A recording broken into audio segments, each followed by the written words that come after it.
Let's read this story together, and it is called Honey, Honey, Lion.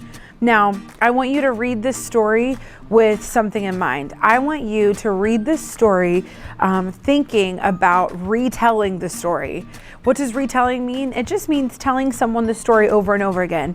We're going to learn more about retelling, but I just want you to think about if you had to listen to all the details of this story, and then you are going to tell mom or dad or aunt or uncle or grandma or grandpa or an adult that is with you or a brother or a sister or a cousin or a friend, anyone. If you wanted to tell any of those special people this story, I want you to think about all the details. I want you to think about the things we've already learned. Character, setting, and how the setting may change. So think about those things, and those important things we've been learning is what you will take away and what you're actually going to think about when you retell a story.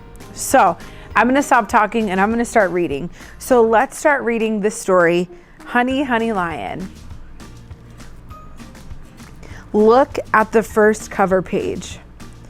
Look at all those animals. Okay.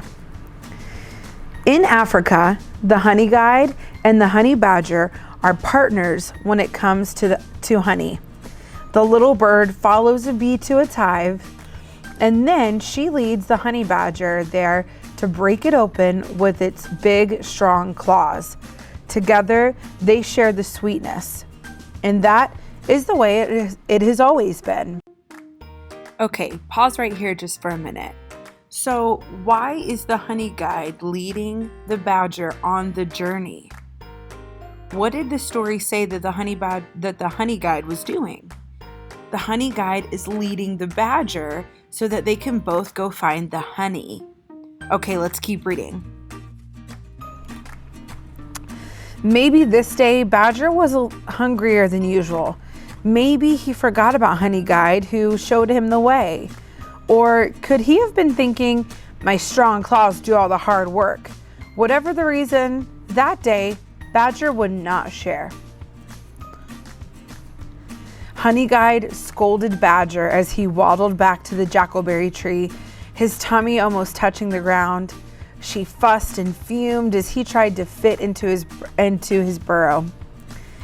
Finally, she cried out for all the animals to hear, "No fair, no fair!"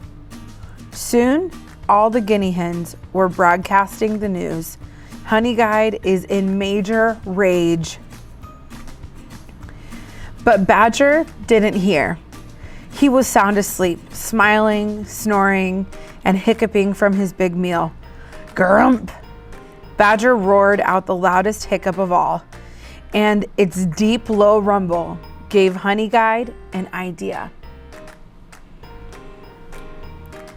The next morning, Badger woke up hungry, his tummy flat as a pancake. That's when Honey Guide flew by, heading for the gray baobab. Honey, honey, honey, she cried, grinning. The little bird zigzagged over its large roots. Pitter patter. Badger ran after her. Pitter patter. Honey Guide flew low across the water hole. Splish splash. Badger paddled after her. Splish splash. Honey Guide glided to the top of a termite mound and bounced on one foot. Sprung! Badger scrambled to the top and bounced off.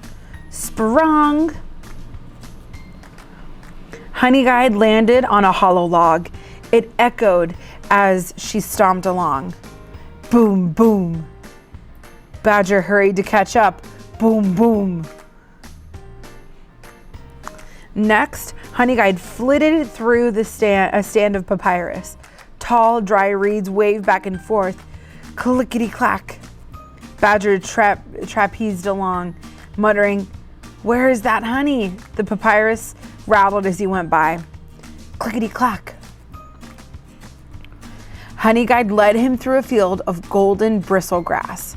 Swish, swish. Badger huffed and puffed, but the thought of the delicious meal waiting for him kept him going. Swish, swish. Remember, they're going to find honey. By now, Badger was tired, wet, itchy, and sore. But he didn't slow down because Honey Guide was just ahead of him. She flashed her wings, fanned her tail, and dove under an acacia tree.